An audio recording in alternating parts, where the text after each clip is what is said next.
Hello everyone, welcome to the 9th KK chess series. Today we're going to continue to talk about position advantage. For a quick recap, there are 4 main position advantage and they are material advantage, king safety advantage, activity of pieces, and pawn structure. In the previous video we talked about the first two, and now we're going to talk about the third one, activity of pieces. For pawn structure advantage, I will open a brand new series because there are too much to talk about, and we're not going to squeeze that much information into one video. So let's begin with activity of pieces. Many teachers teach beginners that there are some ideal squares for some pieces. For example, an ideal square for the knight is directly at the center. But sometimes knight cannot get to one of the squares, so the best square for the knight is then the f3 square. For the bishop, it can go to squares like b5 to pin the black knight on the c6 square, or it can go to c4, posing a threat on the f7 pawn, d3, attacking the h2 pawn, g2, controlling one of the longest diagonals on the board, or simply e2, making way for the king to castle if all of the other squares cannot be accessed. Similar for the other bishop and the other knight. For the two rooks, it would like to be placed at e1 and d1 to support the two center pawns, or it can take any open files where it can directly attack black pieces. An open file is when white does not have a pawn in front of the rook. Now these conclusions are generally correct. In the opening and in most of the mid-games, we would like to put our pieces in these respective places. However, this does not meet all of the circumstances. Sometimes we would like to, for example, leave the white bishop back at f1 square, and even in some rarer conditions, we will simply move the bishop out and move it back to its original position. How will the old theory explain that? That would be pretty hard. The analysis of active pieces can only be done case by case, so let's look at an example.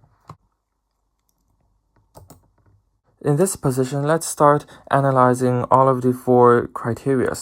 The conclusion is that in this position, white is slightly better, but is only slightly, not enough to ensure a win. We will not analyze pawn structure today since it is kind of complicated and hard to do so. So let's look at material. We count white's and black pieces and we see that they are equal. Now the king's safety. The conclusion is that white's king is slightly safer than black's king. Black has to make one move to castle, and after black castles, its king is not very safe since white also has some threat on the king side. On the other hand, for white, black has no threat to attack it in this position for now. Now let's look at the activity of pieces. Let's look at white's perspective. White's king is pretty active. This is because it's in a safe place and unattacked. Now, white's knight on f3 is sort of active. It was previously guarding this d4 pawn.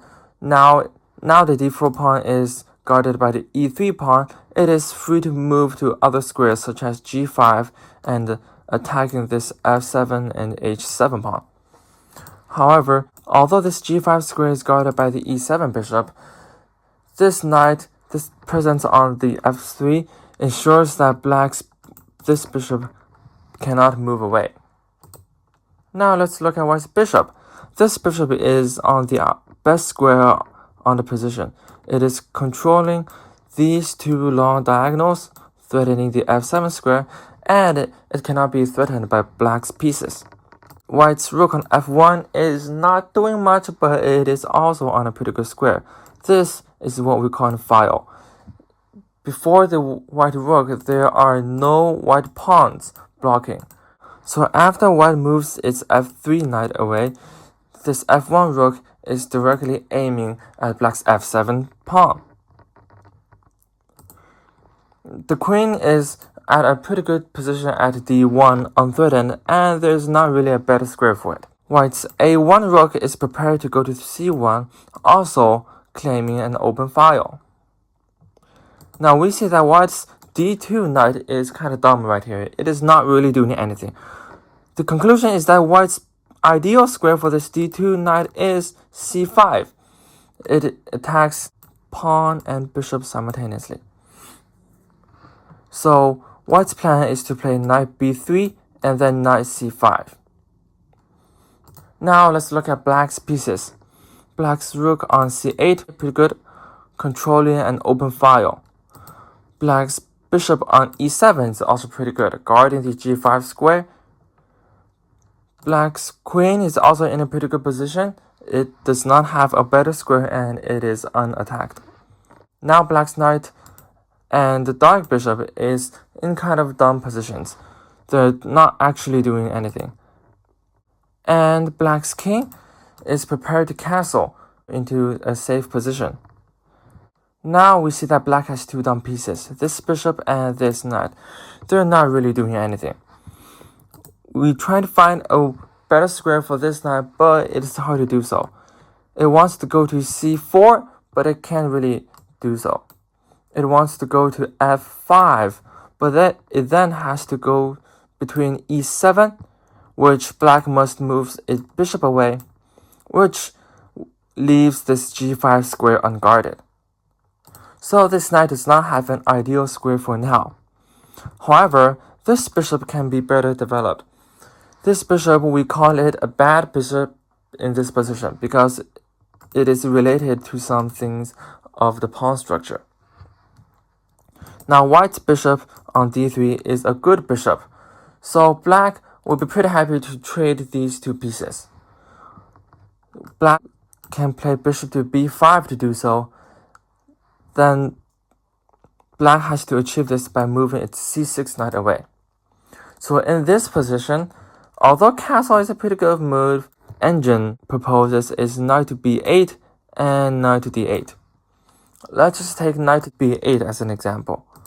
Black plays knight to b8. We see that previously in the opening, obviously this knight jumped to c6 and then now jumped to b8 back. This is a rare position that the best move, or one of the best move, is to move one of your pieces back to its original places. Now Black is preparing to play bishop to b5 to trade off this bishop. And there's another threat for Black. If White plays knight to b3, then Black can have an option to play bishop to a4, pinning down the knight. And the next move, no matter what White plays, Black can play bishop to b3, captures the knight so that the White knight cannot go to c5 anymore. Now let's say the best move for White in this position is to play queen to e2. Best move for Black is still related to trading off this bishop. There are some pretty good moves. One move is to play rook to c3. If White does nothing, Black has a beautiful tactic over here. It can first sacrifice its rook for a bishop, then it double attacks White's queen and rook, so that if White moves his queen away, Black can take the rook back. Now Black gave up its bishop and rook for White's bishop and rook. So in the end, Black successfully traded off its light bishop, and that is a good ending for Black. So White in this position, White's best move is to play rook f to c1. Later, the moves are related to the mid-game and we're not going to keep on going deeper. Another pretty good move for Black is to play a6, supporting the bishop to go to b5. No matter what White plays, Black always has the option to play bishop to b5 and trade off this bishop. Now another strategy for Black is to play bishop to a4 instead, threatening to play bishop to c2, trading off the bishop in this way. Now White can play rook to f1, threatening a trade and guarding the c2 square at the same time. Black can trade off the rooks and simply castle. Now, in this variation, we see that Black did not trade off these bishops, but Black found a better square for his bishop on a4.